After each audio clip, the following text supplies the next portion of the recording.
Hey everyone, hopefully you're having a good day. My name's Andy. My channel is Finding Value. Today we're going to go over some information off Twitter. I can kind of dive in, give you my financial opinion on some information that I'm going to share that's all commodity, stock market related. If you guys want, you can follow me on Twitter here. It's at finding_finance. So looking at some information, I posted this up there. It says delinquency rates remain very low, but this is a lagging indicator. It's from Q2 2022. They still are very low, though. Last time when they started to creep up were in 2006, 2007, into the recession of 2008. Right now, we are very low, and I'm curious to see what Q3 is going to bring us for information on the delinquency rates of all loans. But right now, it's looking pretty solid. Looking at real estate, the housing starts came out. They are flat. It's about average at the moment. Average is roughly right where it's at. It's holding strong in face of higher interest rates. We are at 1.425 million housing starts. That's right around that average. And that's quite high with respect to the rates are still low. Do you guys think with the rates coming back down, I should say the rates are still high, but with the rates coming back down, do you think you're going to see some strength in the housing starts with the 10-year yield dropping like it has? Mortgage rates have come down a little bit. So that's something that I'm going to watch. And I know everybody, they're just giving up on the housing market. I'm not giving up on it yet. I still think there's an imbalance. There's more buyers than sellers. They're just getting priced out of the market at this time. So we'll have to see where this ends up. But housing starts is holding up relatively well given where interest rates are at. Looking at the latest CI analysis, it says leftward march continues. Another week, another record. Post 2011 total petroleum stock low. Already exceeding average fourth quarter draw and on pace to beat fourth quarter 2020 draw. WTI USD adjusted fair value of $110. Worth noting, commercial inventory 80 MMBOE above March 21 minimum owing to SPR subsidy. So, according to this, and what they do is they take data, they plot it on this over time, and they put in a base case of where oil should be priced. Oil is undervalued when you go in the bottom quartile down here. Anything below the red dotted line is undervalued. Anything above is overvalued. So given history, the average based off of inventories should be on this dark red line. Slightly undervalued, way undervalued is where we are today. We are off the chart undervalued, which is very weird. It's weird how cheap we are in relationship to history and where inventories normally would be and what the pricing would be. Maybe there's something going on with manipulation. I don't know. I know that they did the SPR releases. That's also out there. But right now, oil should be higher based off of the inventory that we have. Right now, if you were to kind of price it, given our inventory levels, we should be way higher than where we are today in terms of pricing. They say $110 on the USD adjusted level here is where we should be. I would argue that you could even argue for a much higher valuation above that. So, the average is this dotted line in the middle here. So given where we are, we should be at like $130 a barrel, given our inventory levels. If you were to base inventory and price together, if you were to correlate those two together. Speaking of oil, I'm going to show you guys something. Obviously, we just saw that the inventory and the level of inventory is undervalued given history. But let's go look at crude oil real quick. I'm going to pull up a chart here and just show you something and do a little mind game here. So I know we were down here recently, but what I'm going to do is I'm going to grab the last bull market. This is the last bull market. I created that pattern. I'm going to just drag it over. And what I'm going to do is I'm going to kind of overlay that with the other pattern that we have right now. And if I were to come in here and basically say that we are completing the first leg higher, this gets pretty ridiculous, guys. So I'm gonna zoom it up like this, break it up like that, and then okay, we'll keep it like that. So what could potentially happen is I took this fractal of the last one, overlaid it on this guy here. And if you look, and I'll try to get this fractal to line up pretty well, it is possible that we have a pullback happening right now. But again, guys, the fractal doesn't mean it's perfect. It just means that it can do. A lot of the times the fractals are the same, but they're stretched out, compressed, or they're blown up, stretched in the vertical distance and stretched or compressed in the horizontal distance. What a lot of people do, and what I think they get wrong, is they worry too much about the path that it takes. They get all bent up on the path. I don't worry about the path. I want the big picture view. I want the investment down here and the sale, somewhere in this range in there, either on the way up or on the way down. It doesn't really matter to me. I just want to capture the big portion of the move.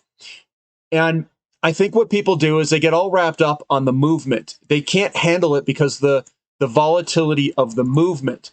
So what shakes them is the up-down volatility. That's going to happen irrespective if you guys are in this. And we're getting this pullback. Are we done with the pullback here, or do we have a little bit further to fall where it goes here? That's difficult to say. No one knows that answer. No one knows that answer. But I think what we do know is you look at the data, you look at the given, and you say, okay, we have our inventories, and they're very low in relationship to what it's been in the past. And the price of oil is very low in relationship to where the inventory levels are at. That is a fact. This guy here of what I just showed you, this is a fact. This is something we can go off. Oil is, in fact, undervalued. And if you were to price this inventory level at a price, it should be priced at $130 because the inventory level is so low, especially if you were to price the inventory level against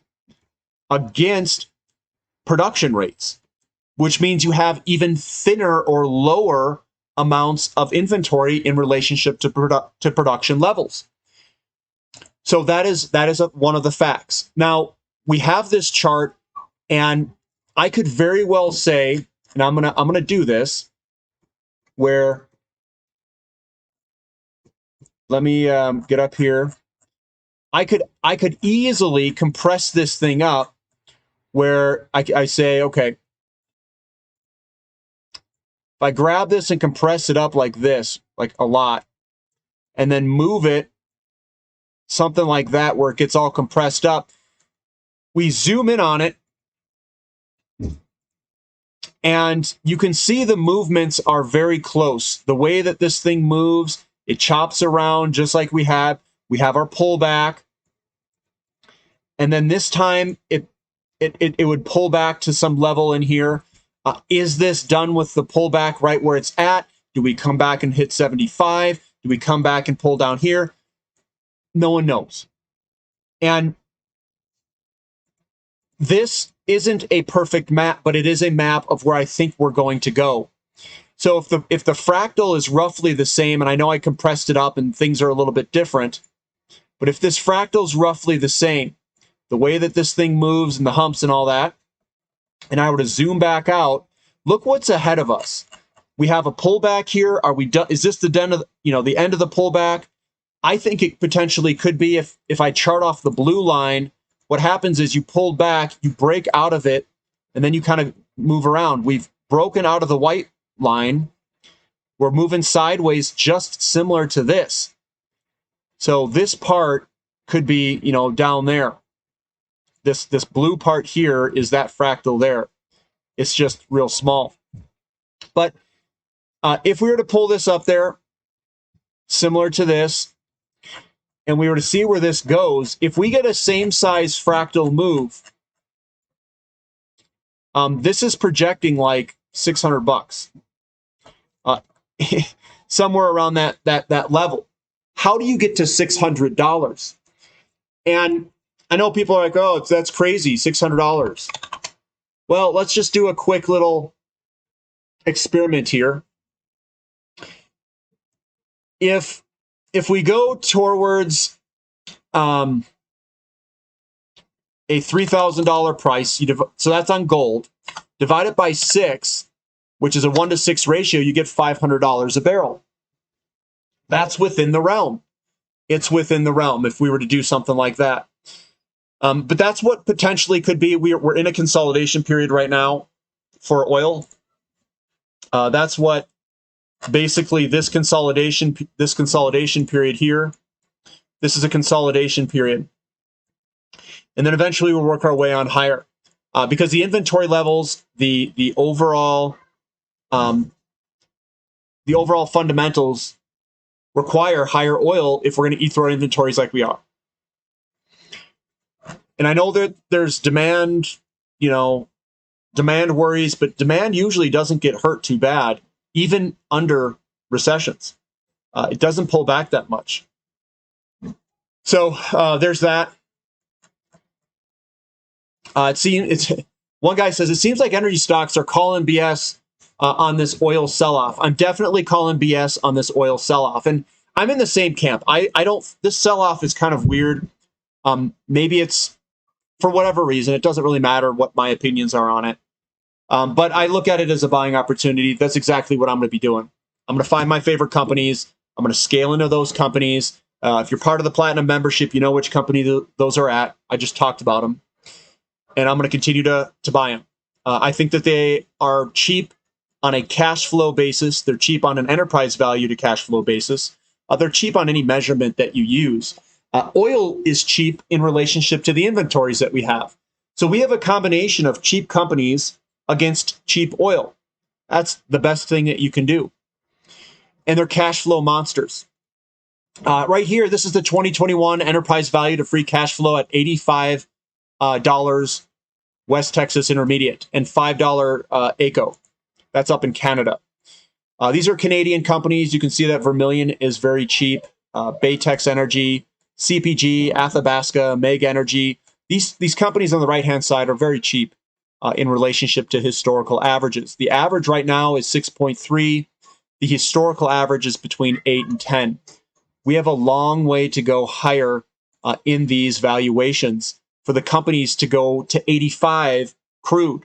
Now, if we see crude going to where I think it may go over this commodity bull market, measured in years, not in weeks or days, I think we have a huge opportunity here where these companies could go up multiples from where it is. Now, this is from a valuation perspective. This is from a fundamental perspective against oil. This isn't technical analysis. The technical analysis agrees with the fundamentals. It's exactly what I want to see. So there's that. Here again, looks like we're going sub 800 by year end. That's in U.S. crude storage with SPR in 1,000 barrels, 800 million. So we're just continuing to eat through our inventory, and the prices continue to get lower. Does not make sense to me. These are the historical averages up top. You can see 2020, we were at a very bloated level. That's when oil prices went negative in March. 2022 was up in here right before it. And then in 2021, the yellow line, we just went lower and lower all the way through.